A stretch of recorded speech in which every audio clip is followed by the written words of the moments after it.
Hi everyone, I'm JD, welcome back to my channel. So I've got some scrap piles in front of me and I thought I'd do a bit of a craft with me video making some more scrap clusters and show you how I do it and maybe give you some ideas or inspiration for using up scraps.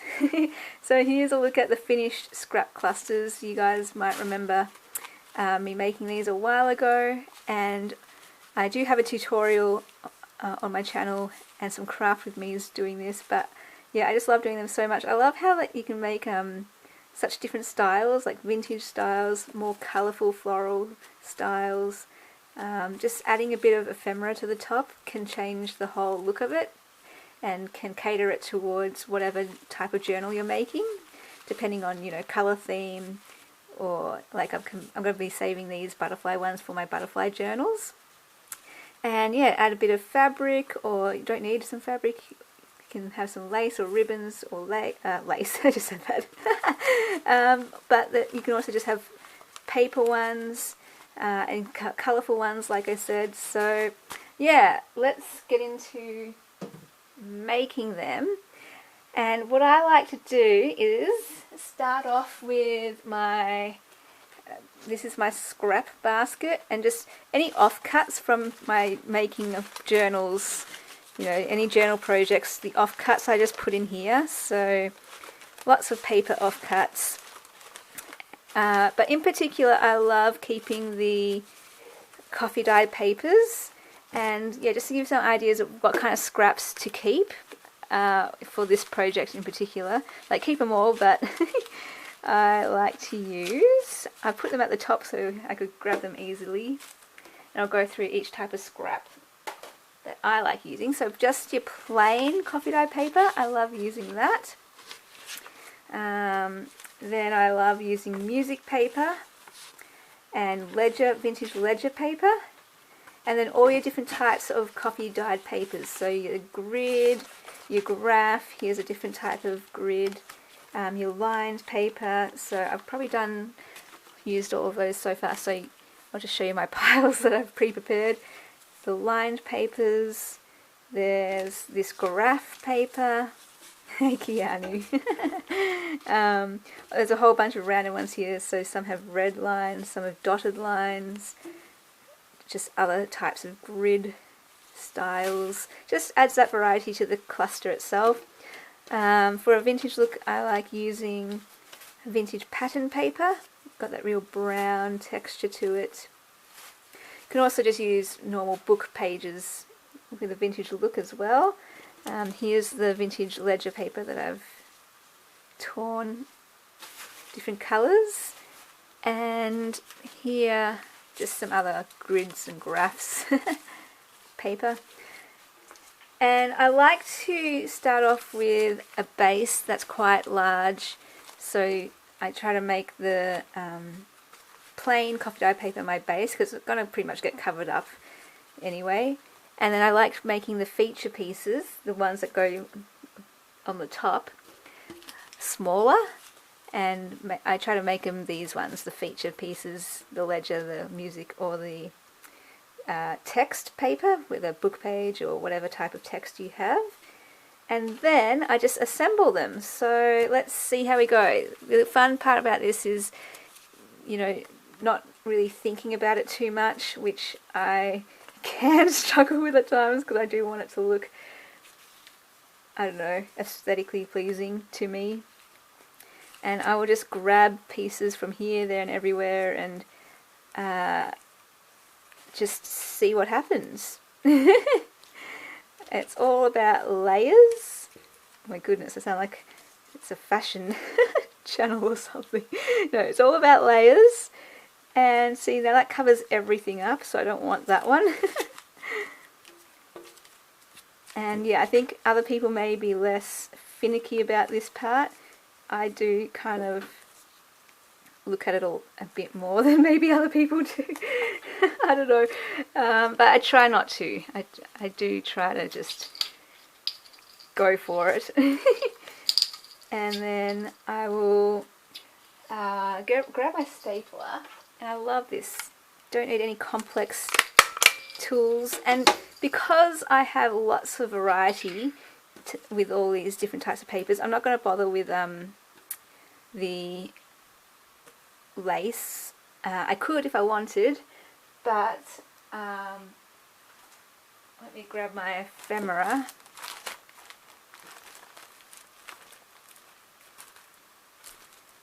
So,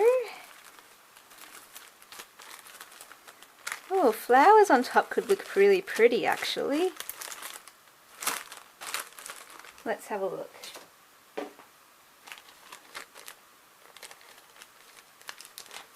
These are quite large though, so it's probably going to cover up a lot of the things. So yeah, but that's kind of cool. If I just want to have a base one like that, and then I can build it up around there. Oh, I've never gone this direction before, working from the front to the back. It is quite fun. And sometimes, yeah, I'll just do that, and then I can stick pieces out where I want them to stick out, so I can show you different parts of the papers.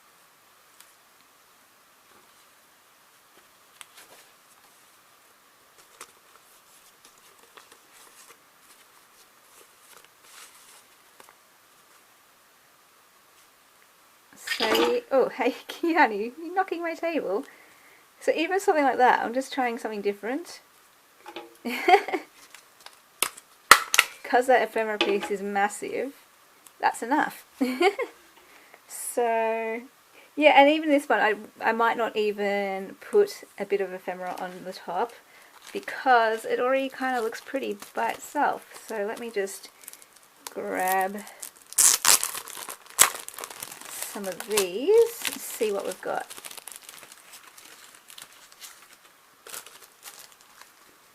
So that's probably too big, but even like that, oh, that is really cute. I'm going to use that on something. So I probably want something smaller to show off the music paper, so that could work. I think it's a bit of a clash though. I'm going for vintage here and that's a bit too bright, so I might just leave that. That's what I mean. You can leave them blank, plain, or you can grab a bit of ephemera and just embellish it a bit more. I think that's a bit more neutral. Even that would look alright. So look, I'm just going to do it. I'm covering up that music paper a lot, but that's okay. I like that peeking through. It's a bit more neutral toned.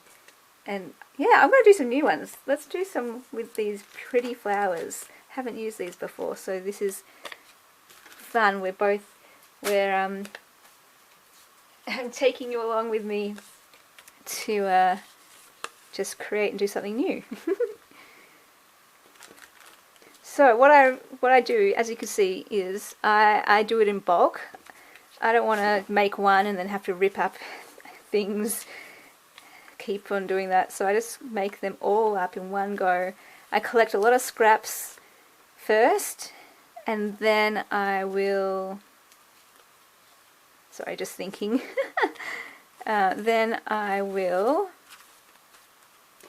rip them up into my piles, and I like to put them in the piles so that I can grab from each pile so that I can get those layers working. That's should be over there. Okay, so now I'm not too fussed, and at the end, if you really don't like something sticking out, like I could, sorry, get that close, I could rip that off if I wanted. But yeah, hope that is, I don't know, helpful in terms of just showing you what kind of scraps I use and what kind of scraps maybe you want to collect as well. I don't know. See, I really like just them speaking for themselves too though, so I don't necessarily want to cover them up with ephemera. I'm just going to make that a bit smaller.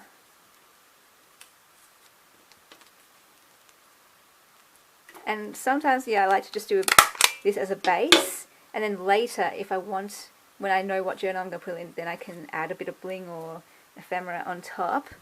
But for now, I can just use it as a base. So, I don't know, I just want to show you there's such different ways you can do these. And I love it when, yeah, the scraps build up so that you can play a bit. The last time I made these, I didn't have much of a range of scrap types.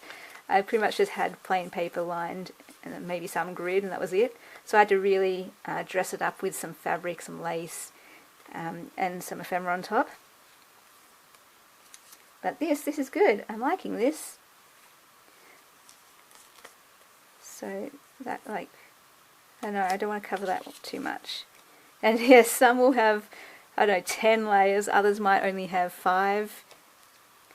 Just depends on the look.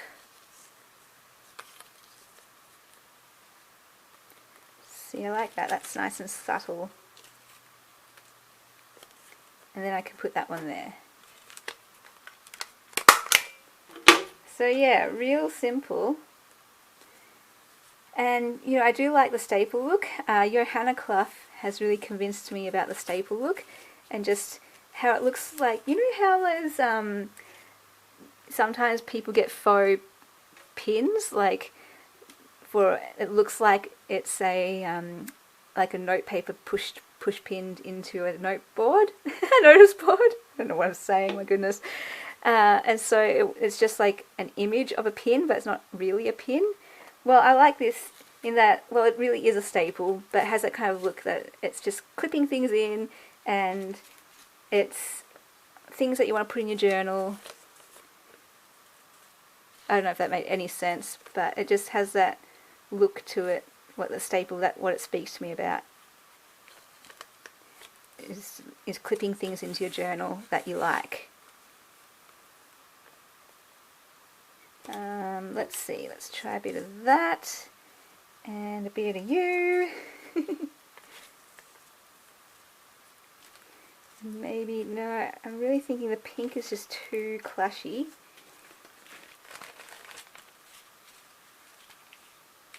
Well, that one's really pretty. Look, it covers up like the whole thing. Alright, I have to work backwards with those ones. Maybe if I just do, I don't know. See, I don't want to think too much, because however it turns out is fine.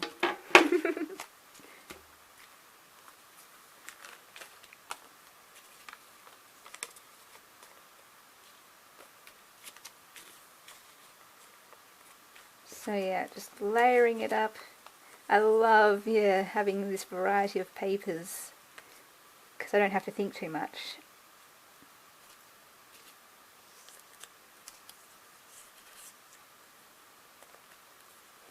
And I think that one tip is, I suppose, just think about angles and the way things are angled. And I'm also looking at ripped edges, see. I say don't think too much. Here's me thinking too much. Oh, I just picked up like a million other sheets. They're just there. Oh no, just one. Did I? No, I did. I picked up 3 extra sheets. So even that. Just fun. I'm liking it. It's good. And then I can always go through my ephemera later on, see if I can find anything I like. So yeah, actually I do it in stages as well. I add the ephemera last if I'm going to glue it on. If I staple it on, I'll just do it all in one go. So these are very colourful, and I need bigger pieces to work with those. So let's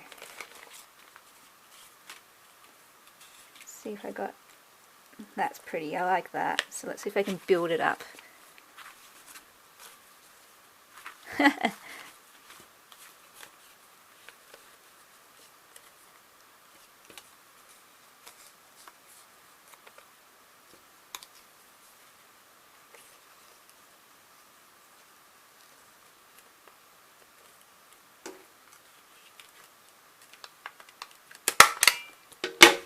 See?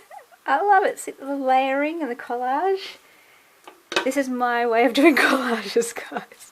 I'm still not the most comfortable with collages, but this I can manage. This is really good. I really enjoy making clusters. So just anytime my scraps start building up, that's when I do it. And yeah, I have my scrap basket was just overflowing, and I was like, man, I really need to get onto that. So it's like two birds with one stone, because I get to create something cool and I get to organize my craft basket, which is just, yeah, I don't like it when my room is cluttered. It makes me a bit antsy, so I am one of those people who does need it a bit, you know, cleanish. Oh, I like it. I want that to show through. If I'm gonna go to the effort of putting music paper on it, I want it to peek through a little bit. So these could be good for botanical journals, but I actually love using these for my embellishment packs I put in my Etsy, and also for freebies. So I can just chuck in a couple clusters when I send out any orders. But I was thinking of actually putting some in my shop, maybe packs of 10. So I might do that. Let me know in the comments if you're interested in packs of 10, or I don't know, packs of 15 or 20 as well. So I always like to have a big stash of these too. When my stash gets low in my basket, I like to create a few more. So yeah, I hope I didn't mention this at the start, but craft along with me, otherwise you'll be really bored. And grab out your scraps while this video is going. Hopefully you did that at the start of the video. And just have a play with me as we do this. Oh, Kiani, what are you doing? He just kind of jumps on me from nowhere and freaks me out because I can't see where he's coming from. Okay, what am I doing?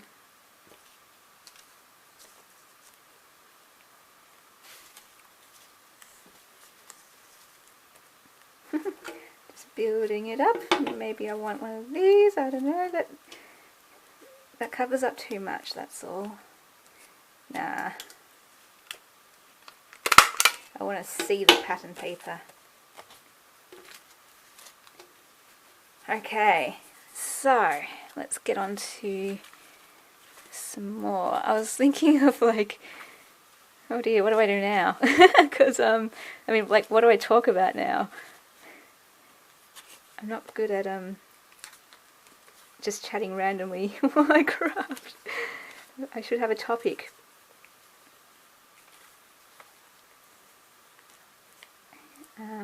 Here we go. I probably will run out of larger pieces, so I'll start making smaller ones. You'll see as I go along, yeah, my clusters often start out really large and then they get smaller and smaller, but I love all the different sizes of them, so I don't mind that at all. And depending on the journal, sometimes you need a large cluster and sometimes you need a small one. So it's good to have that variety. And I don't know, I think it's a celebration of paper. I think that's why I like it too. Because it's just like a little bit of each type of paper and it's fun. Okay.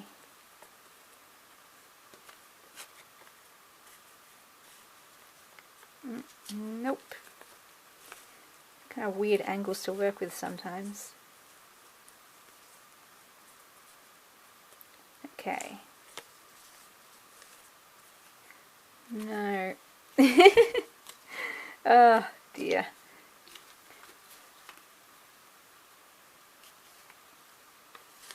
Oh, that's a big piece.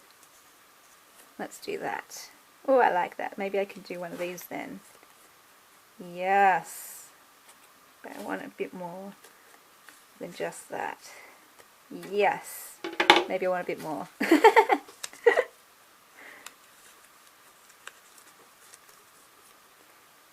Oh, that covered it up way too much.